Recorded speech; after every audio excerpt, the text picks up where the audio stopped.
Alrighty, guys, we are back again with another episode of the Blue Crocus Experience, and I'm excited because Jason and we jumped into the waiting room here. We were chatting a little bit before we went live, and we were like, we kind of feel like we both know each other. We've chatted over Messenger a bit. We've kind of been following each other on Facebook for a bit, and we'd intended to get on the phone a few times, and it just never happened. So, what better way to get to know each other a little bit more than on a podcast? So, I'm excited for this one.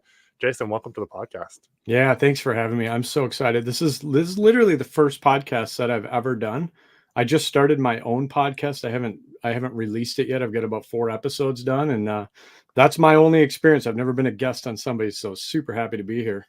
I love it. I love it. It's actually really cool. The last like 3 or 4 guests, it's been their first chance like going on a podcast, and I'm like, Nice. maybe all the hidden gems are the guys that have never been on the podcast. We got to make this happen more. So yeah, looking We'll forward see. to it. So Jason, I've got questions.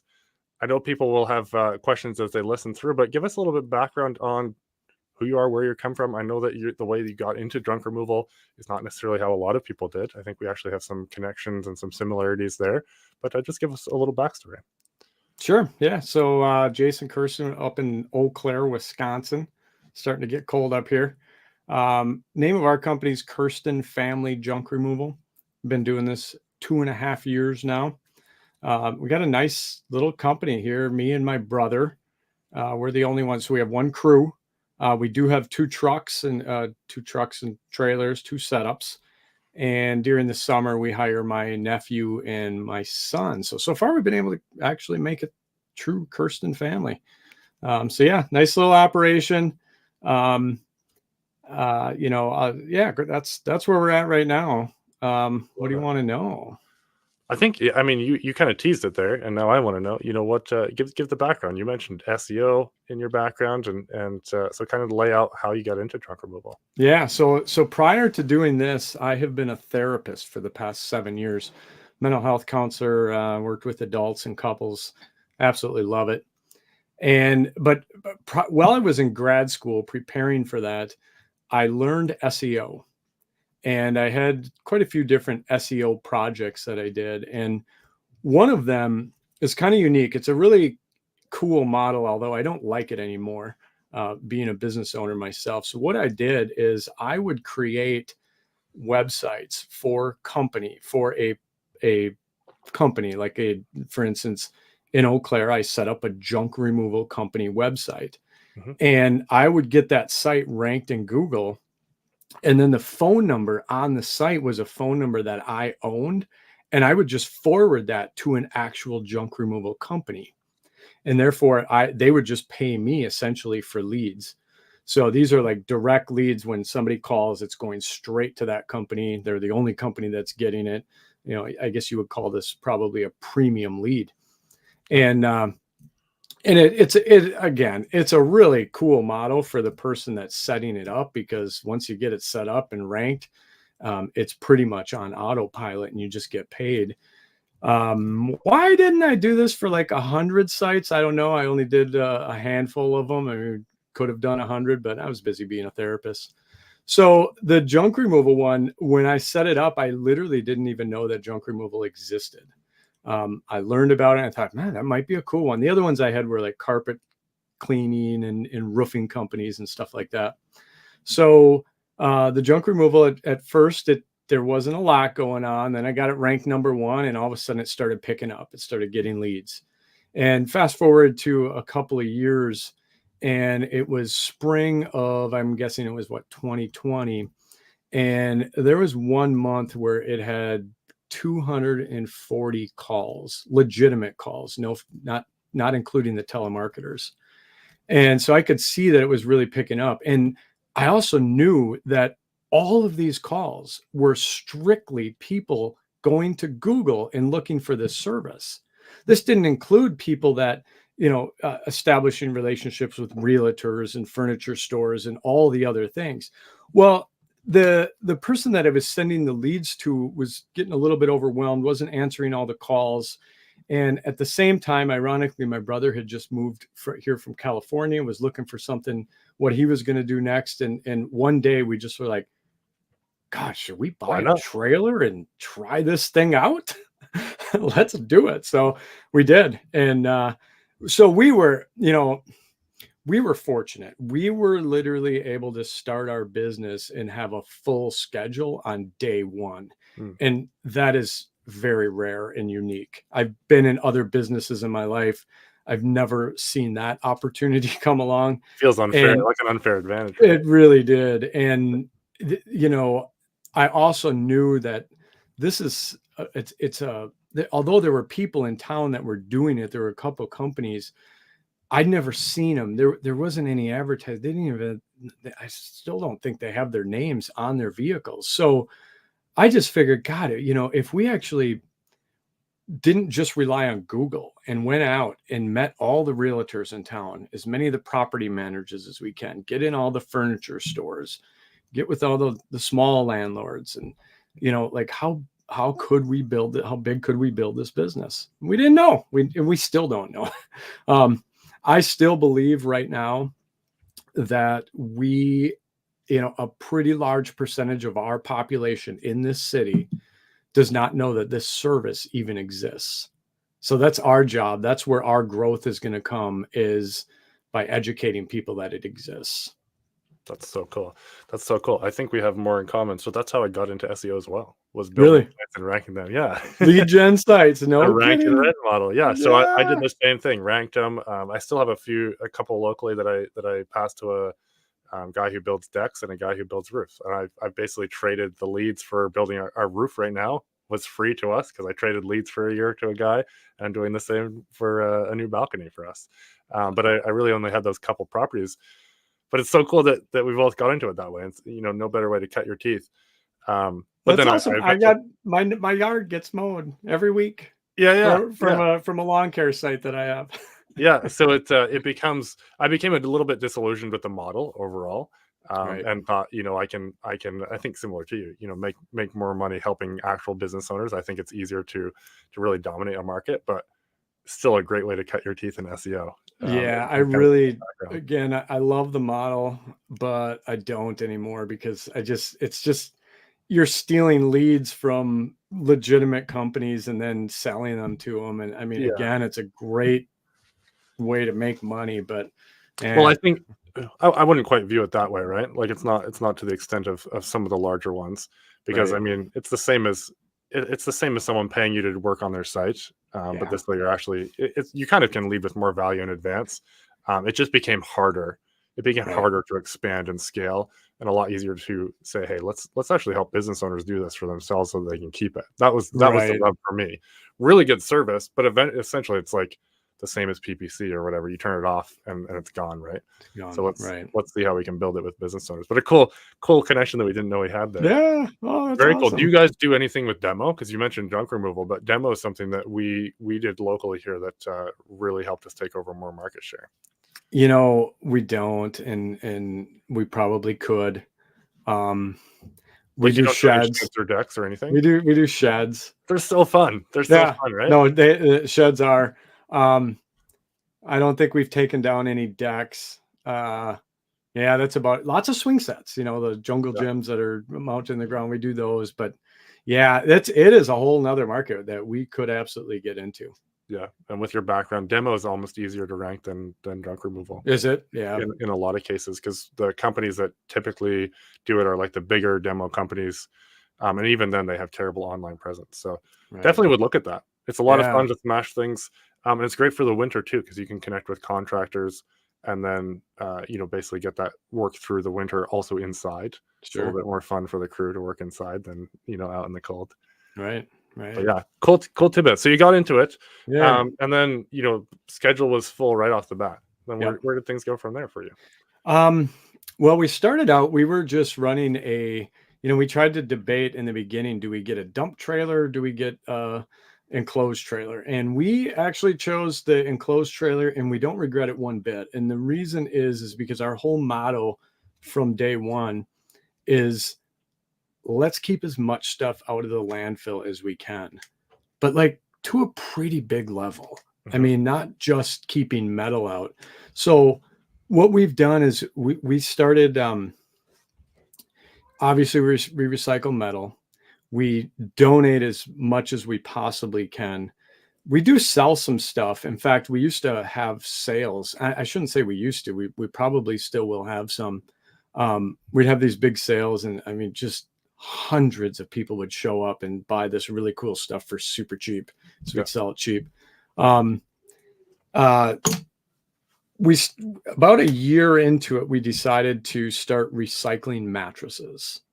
And that was something that, we just wanted to take on because we knew that we were generating a lot of mattresses. We assume that they take up a lot of space in the landfill. And, there's a company that could take them. So Is there someone locally? Because it's not the case in every space. yeah, no, they're about an hour and a half away.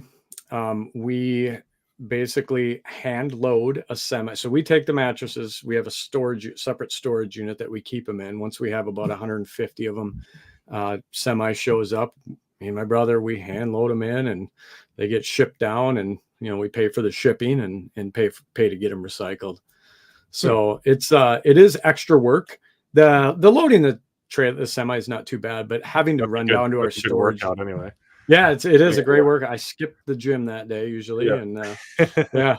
But having to go down to the storage unit and drop the mattresses is a little bit of an extra step, but it's worth it.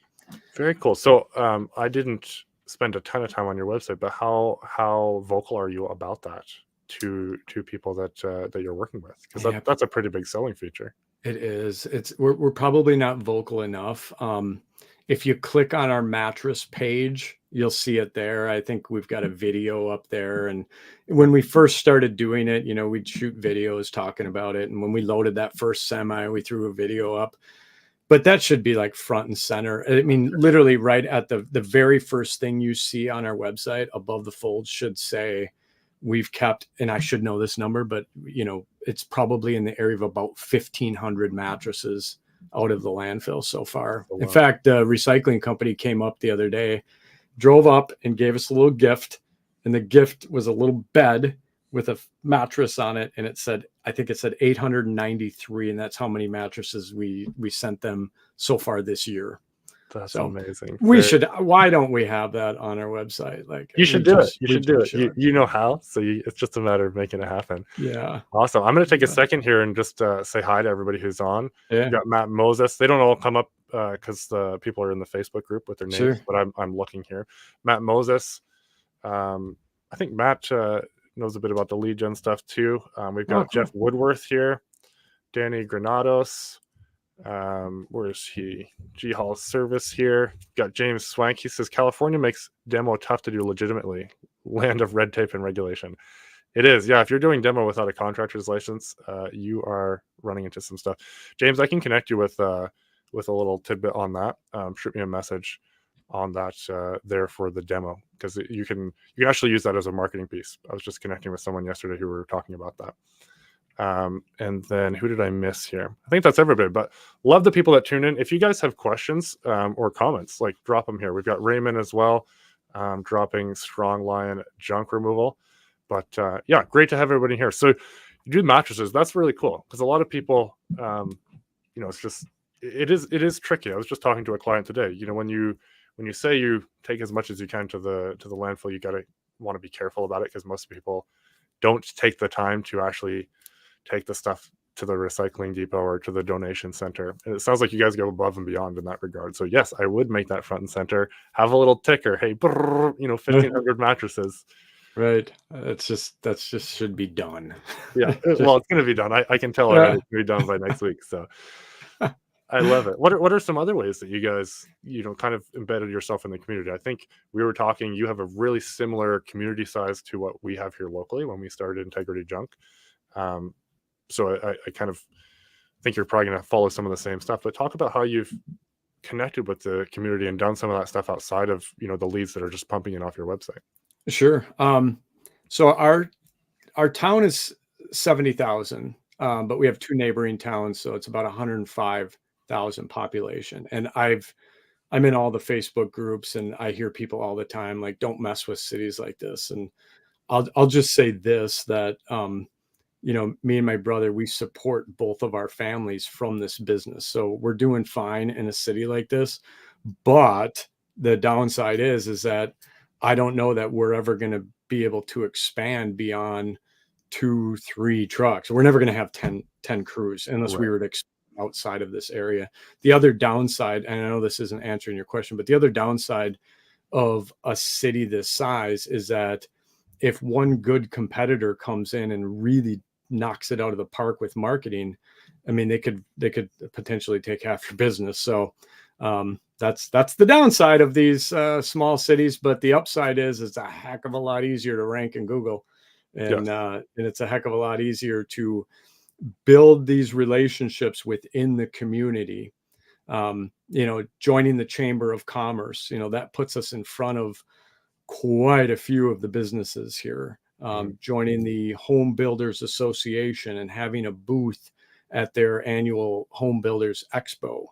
Oh, that's a nugget. You guys should write that down. I haven't thought about that for a long time. The Home Builders Expo is so good. Yeah, and it's consumers that are coming to the expo, and so we get tons of business from that.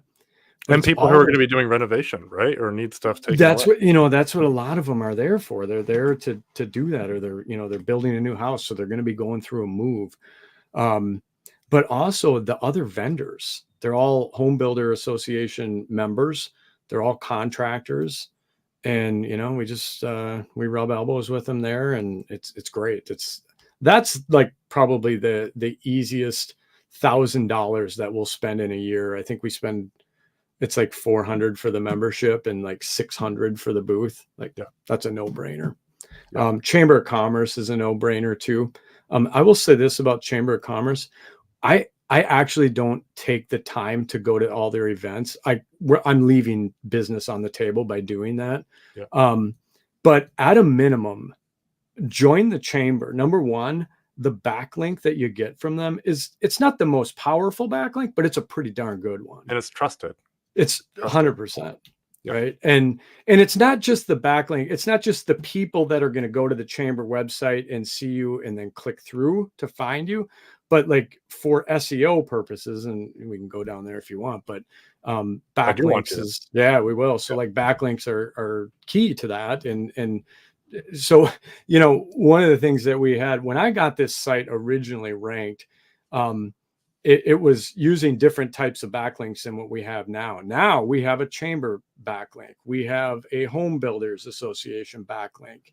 We have, and I'm not even going to be able to remember them all, but just since we started the business, just different organizations that we've joined and different media opportunities that we've had, that's a backlink. And so, what else? You're kind of brushing it off, but take notes, guys. This is really important. Your Chamber of Commerce, any associations you can join, the Realtor Association, the Property Managers Association, if you can get in on the news at all, there's a lot of value to get those local businesses linking back to your business, to your website. That builds your trust and authority. And Google's selfish. It wants people to stay on Google and not go use Bing. So they're going to try and serve up the best result. I'm speaking to the choir here with you, Jason, but I don't want to bring that out because you're doing things that have helped you tremendously to take over that market share. So get out there, get news exposure, reach out to, these different websites and associations and become a part of them. Even if you don't go to the chamber, to the networking, of course there's business there, but just the backlink. In our group, we were having a discussion about the Better Business Bureau. It's a solid backlink, and I think it's still worth it as a backlink. And if you can get some ratings on there, seniors still pay attention to that. Yeah. So things like that. Do what I say, not what I do. Go to these chamber events. Don't just be a member, like actually go to them. And again, this is so hypocritical because I don't. But we are in a very unique niche, right? I mean, you guys all know this. You're in that. I mean, half of our customers say to us, "Oh, this is such a neat service that you have." It is, and these business owners that are at the chamber events, I mean, when you introduce yourself and tell them about your business, you're not just another realtor. They've already met 5 realtors that day. Like you're somebody who's unique. You got something cool, and that people like that. Getting a conversation going with them is much easier than if you're a financial advisor. Because you're not out to just take their money. Right. You got something cool, whether they need you or they know somebody who needs you, or they know somebody who knows, they know a realtor who could probably use you or whatever. Can you talk about a little bit more about the news articles? Because that's something that PR, press releases, et cetera. That's something that I don't think a lot of people take advantage of, and I'd love to hear it from your perspective. Yeah, we have not been in there's a couple different publications here locally, and we have not been featured in them. In the very beginning, I wanted to reach out to them, but then I was kind of like, well, let's just let it happen naturally. And it actually never happened. But here's what we're going to do.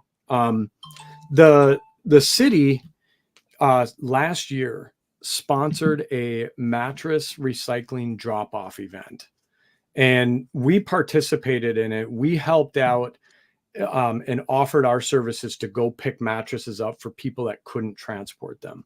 And when the city did this event, they were everywhere. They were on both news stations, the newspaper. I mean, there wasn't a single media outlet in Eau Claire that didn't feature this. Well, last year, or this last summer would have been their second year, they decided to not do the event anymore. So we're going to take over and host the event, do the event ourselves this next spring. Huge. So what it's going to be is literally, we're going to have a half a day on Saturday. We're going to be donating a half of our day. We have a parking lot that will be donated to us. We're going to have the semi just drop, or the trucking company just drop off the truck there, so we can just load the semis in there. And we still get to charge for the event. So we have to pay $15 to get the mattresses recycled. We'll charge 20 and we'll donate 5 of it to a charity. Mm-hmm. Super, super simple thing to put together. And if you don't do mattresses, or you don't have the ability, you can do this with, you could do electronics. You could do electronics. Yeah. Anything. Yeah. Yeah. And I think, by the way, Andy Wines, I love the dude. He does this. I heard him in fact, I heard him talking about how he does like an electronics event. I want to say like once a month, or like quite a few times a year. And when he said that, it didn't trip my trigger for doing an electronics one, because there's another company in town that has that handle. But I was like, oh my God, let's do mattresses. Like that's perfect. Yeah. So I'm assuming that when we do this event, when we send out that press release, we're probably going to be all over the news for that. Because I'm just assuming that, because that's what they did. So I would proactively, my advice to you would be, I would proactively go out and reach out, even if you get your wives to do it, and just contact all the news stations and say, hey, this company is doing it, caught wind of it. You really should cover this. This is a really cool thing for the thing. You might get multiple stories written up. You probably get an interview. You might even get, live TV coverage. I think we will. This is a big deal. This is something we did and hit hard. I just had someone on my team reach out to all the news stations, all the entrepreneur publications locally, and just say, hey, two recently graduated. We kind of played up the student thing because we were young at the time. Recently graduated university students have started their own local business to support, the Fredericton infrastructure. Really think you should reach out. I just had someone on my team just blast all the news stations, all the media stations. And then we had like 4 or 5 interviews from that. Couple phone interviews, and a couple of people that just sent over like an email for me to fill out the answers to the questions. Yeah. Nice. So if you're doing something like that, don't be afraid. I'm saying this to you, but I'm saying this to anybody. Don't be afraid to reach out. This is a strategy that 1-800-GOT-JUNK does this. The bigger companies do this. Any business that's really implanted in their community, in physical, but also in the digital realm, has done this. They've reached out, and don't be afraid to do that, because you're helping a lot of people, and it's a good cause too, right? Yeah. Yeah. And I think, I talked to you earlier about how there's like a certain percentage of the population that doesn't know. It's not that they don't know we exist. They don't even know the service exists. Yep. And I think when the city did this, they had they brought them right on the air live for a 7-minute interview. If we can get that, we'll spend 6 minutes talking about the event, but we'll certainly be spending a minute talking about, hey, if you can't get your mattress to us that day, remember, we pick these up all year round. We pick up everything. So I think that, compared to spending $1,000 to $1,500 a month on TV advertising, that's probably like the entry level. Mm-hmm. I just don't think you're going to compare. Well, I don't know. I don't know. We haven't done TV yet. So Well, the little bit of legwork to get that exposure online and digitally, and the links back to your website, I think it's worth it. And then you've got all the other exposure. People are seeing it and potentially calling you because of that. right. It's phenomenal. Yeah. Let me know how it goes. Yeah. Definitely will. That's super exciting. Let's change Mhm. tacks a little bit, and then we'll come back to junk removal. You are one of those crazy people that makes water cold and jumps into it. What's Yep. going on with that? Oh my God. So I listen to Joe Rogan a lot, and he always talks about it. So like a year ago, I filled my bathtub up and I threw some ice in there, and I did it, and it was cool. I really liked how it made me feel, but it just wasn't probably going to be something I was going to stick with, getting ice every day or whatever. Month and a half ago, me and my son are watching a program on National Geographic. I can't remember, Limitless, I believe it's called. And this guy goes around, does these crazy things. And one of them was he went and swam in the like Arctic Ocean or something. Wow. And the whole episode, they educate you on deliberate cold immersion therapy and the benefits of it. And I just looked at my son and I'm like, let's go do a cold plunge tomorrow. So we went to the river. It was, well, let's see, this would have been like first part of November. Water was, I think 42 degrees, 43 degrees, and did it. Pretty chilly, And by the way, for ice baths. yeah, it was cold, but I got out and just felt amazing. So the next day I went and did it again. Well, I decided as I was ready to walk into the river, like, I'm going to do a Facebook Live. Like, I've never done a Facebook Live. I'm terrified to do something like that. But I thought, this is cool enough. Let's do it. So I did this Facebook Live, and like all of a sudden people were like reaching out to me and telling me they were inspired and they want to try it. And so, ended up doing a couple more of those. And then I started to notice after about 4 plunges, I started to notice the difference. Like, I was feeling way more calm, more peace, just feeling uplifted and inspired and motivated. So that's when I decided, like, I'm not going to stop doing this. I have to do this. So I went and bought a tub, $100 for a little calf or cow feeder Stock or something tank. like that. Yeah. Yep. Threw that up in my garage. And since it's winter right now, it'll be no problem keeping it cold. Right. And so I committed, after the day I bought it, I told myself, all right, I'm doing this every single day, because I have a history of getting excited about something like this, doing it, and then the motivation kind of wears off and I start to slip. And, within a few weeks after that, it's done. And I decided, I'm going to do this, but not only am I going to do this because of the benefits, but I'm going to commit to doing this every single day so that I can train myself to hold to the commitments that I make. That's my problem, is I make commitments and then I don't keep them.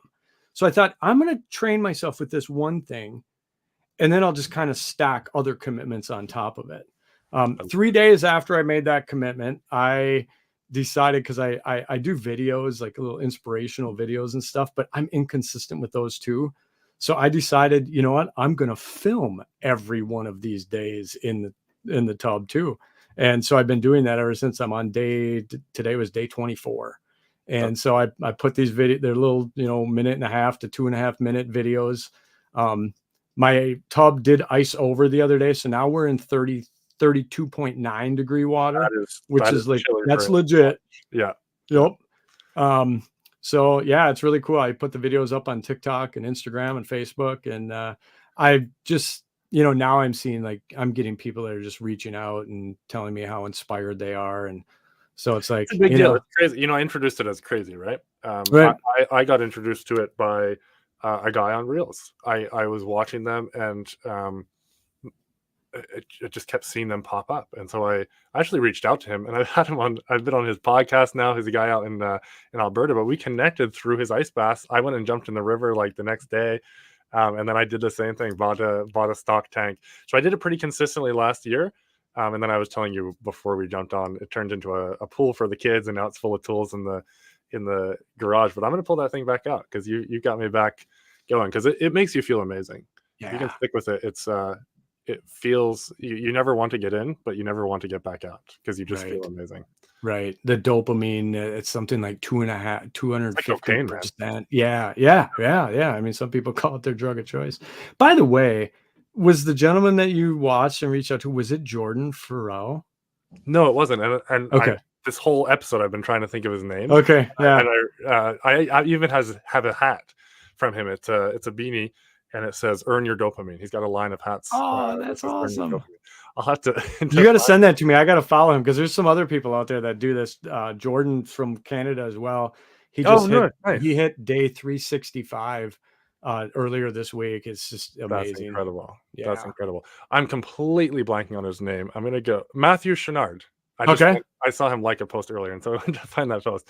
Matthew Chenard, he's out of Canada as well, and he's got a really cool story of using it to battle some like immune diseases that he just couldn't shake. So yeah, some really cool stuff there. Appreciate you sharing that.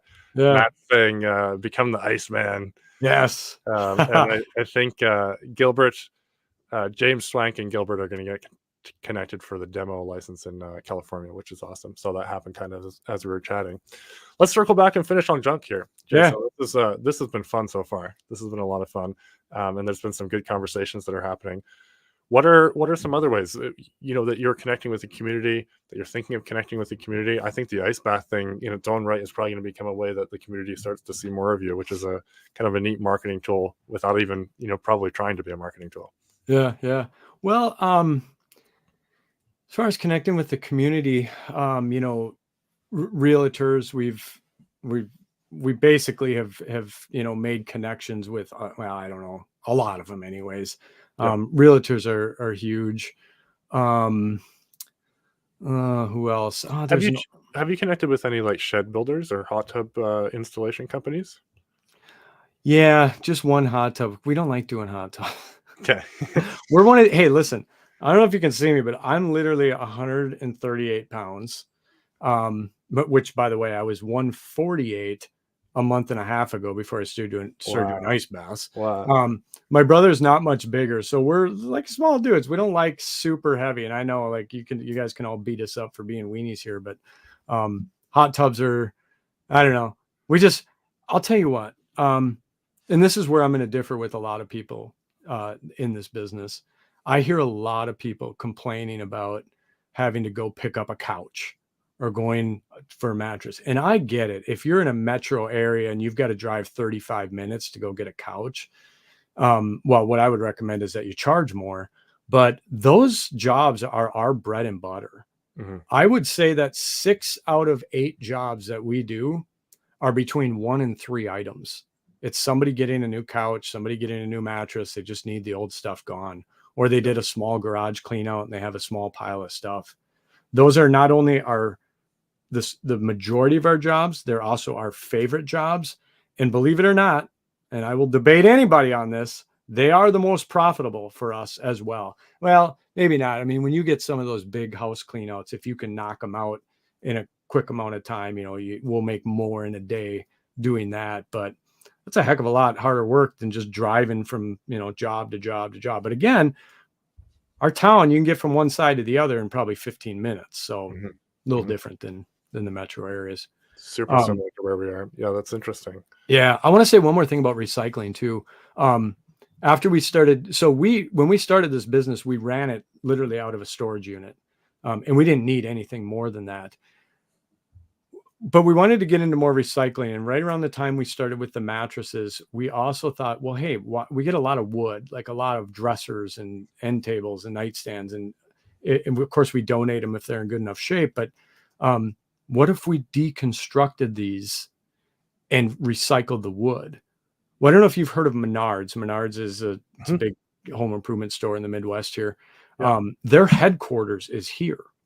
And so we bring all of our wood, anything from pallets to dressers that we've taken apart, or just wood that is always up in people's rafters when you do those garage cleanouts. And we take that over to Menards. They grind it up and turn it into the wood chips that they sell us all for mulch in the spring.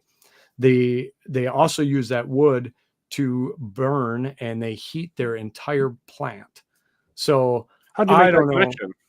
What's that? How do you make that connection? Well, ironically, I did a Google search for wood recycling in Eau Claire, and I saw that Menards had been awarded an award for a recycling award for their wood recycling plant. And I'm like, you got to be kidding me, right here in town. I mean, we figured we were going to have to buy the equipment, which would be ridiculous, or we'd have to ship it somewhere.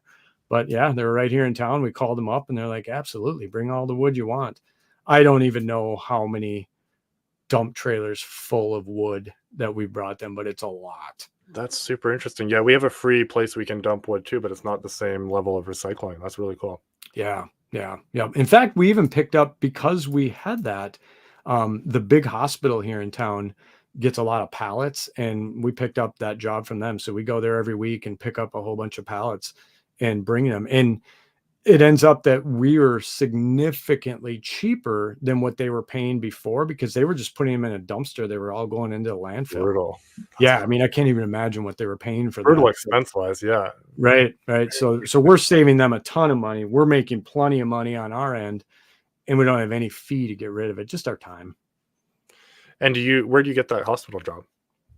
They called us. Interesting. Yeah, they called us because they website.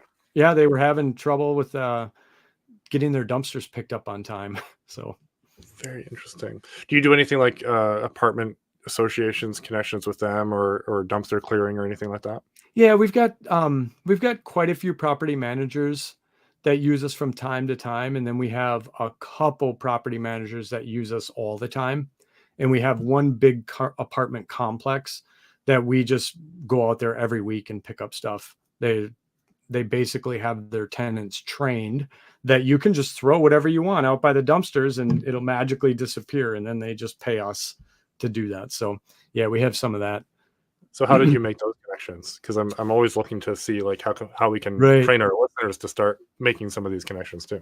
Yeah, that particular one actually called us. They found us on the website. Get on Google, guys. Get those local I'll tell you what. I mean, we just got a call yesterday, and this is probably the 5th one that we've had in the last year. These companies that will buy your house for cash, right? And then they're buying it for pretty cheap, and then they're doing minor repair and fixing up. But the companies that are doing this, they're not local, right? So they bought the house. Now they need the stuff cleared out. Of course they're going to Google, right? And they find us, and we quote and we do the job. So, God, I hate to keep saying that it all just comes from the website, but no, you don't. You love it. You love sitting back and taking the orders. Well, kind of, but hey, just call up the property managers. I don't know, or show up. I mean, you can show up. I've done that too, but I don't know. Figure out your best way. I don't believe that sending email blasts, it'll work. You could get a list of all the property managers and blast out the email. You might get 1 or 2 that respond, but if you can make a connection through, Chamber of Commerce events, BNI, which I was in for a while, I stopped going because it just I just didn't want to do it anymore at 7 a.m. But BNI, I highly recommend joining BNI. Again, I'm hypocritical because I don't do it anymore. Well, you built your business to the point where you don't need those things necessarily anymore. Right. So that you have that luxury to be a little bit pickier. But if you're starting out, you've got to hit it from all angles, guys. You've got to be hungry. And if you're not hungry and you don't have the stream of leads coming through that you've built up, you've got to go out and hunt it or get out of the business. It's not going to work for you. Right. Yeah. That's good advice. How do you handle the 200 calls in a month? Like, do you guys have, are you guys handling all of those? Like, what's your process to make sure that you do get on top of all those? You're not wasting those. Yeah. Good question. I answer all the calls. My brother drives and I sit next to him and I just got my notebook and answer those calls. I don't answer all of them, unfortunately.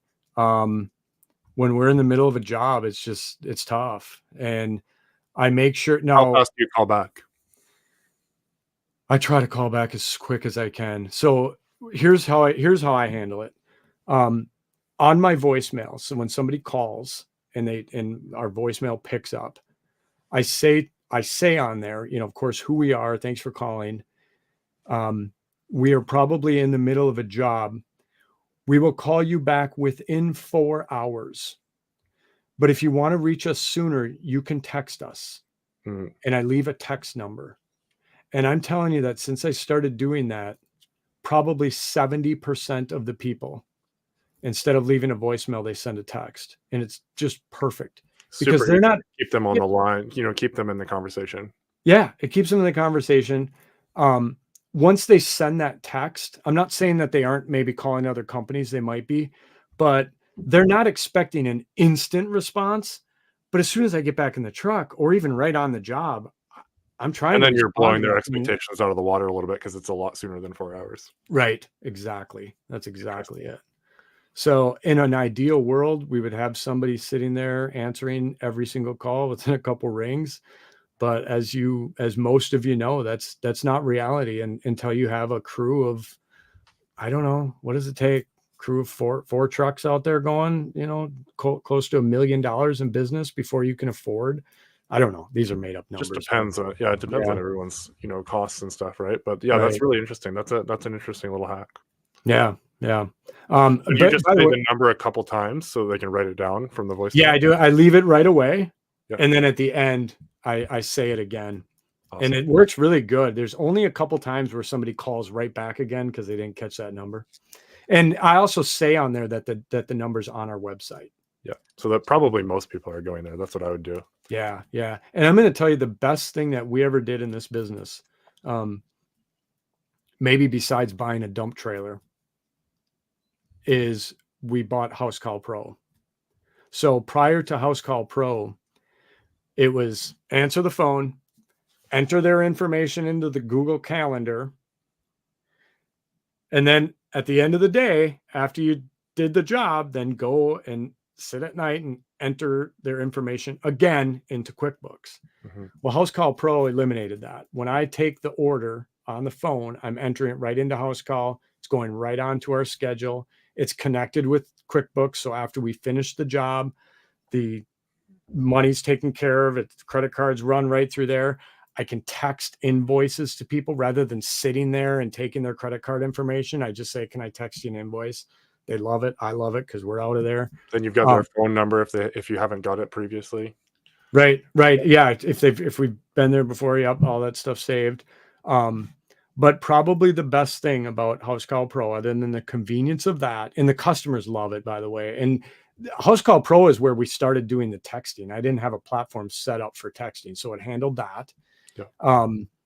But probably the best thing is at the time of getting Housecall Pro, we had been in the business for about a year and a half, and we had 120 Google reviews. Mm-hmm. Since we got that, and I'm going to take this back. We've actually only had it for 9 months now. In that 9 months, we went from 120 to, I believe right now we're sitting right around 360. That's huge. That's insane. And that is simply because Housecall Pro, as soon as I hit finish job, it sends out an email and a text message with a link that brings them right to Google to leave the review or wherever you want them to leave it to.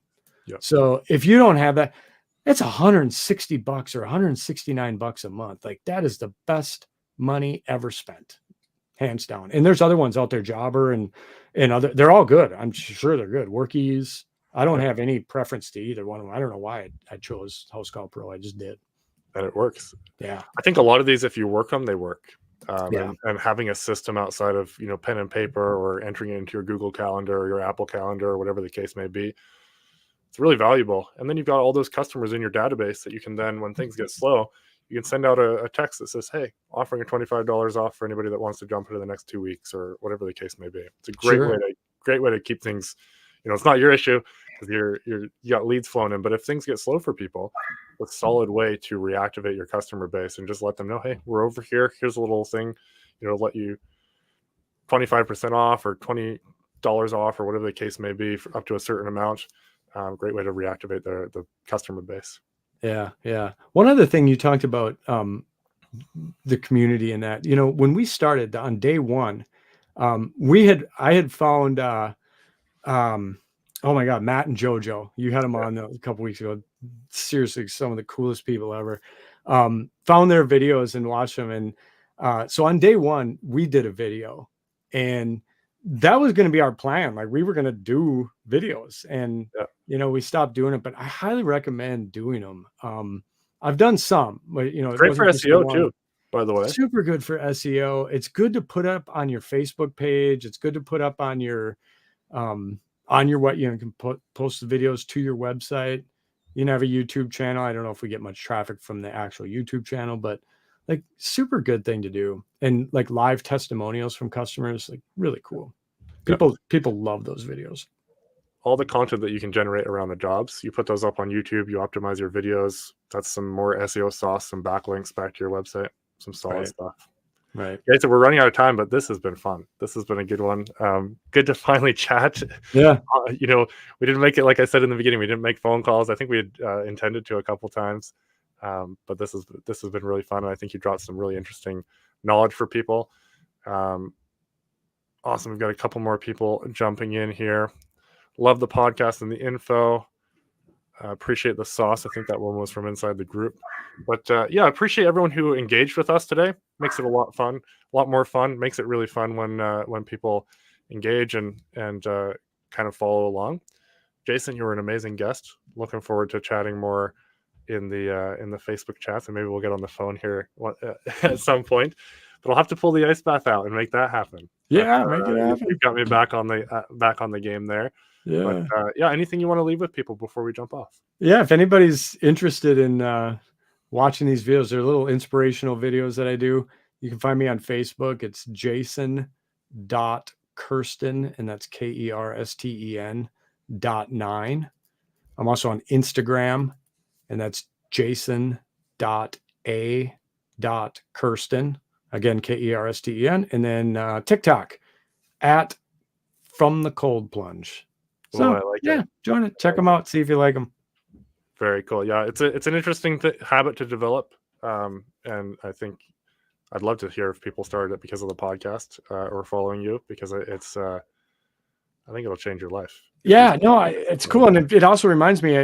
A friend of mine and myself just started a Facebook group for men. It's called Dads Against Aging, and it's all about just the link. I totally will. Check it out if you're interested. It's basically all health and wellness. So if this stuff is exciting to you, go ahead and join that. Dads Against Aging. Very cool. Well, Jason, this has been fun. Guys, appreciate you tuning in for another episode, and we'll see you guys next time. Cheers. Take care.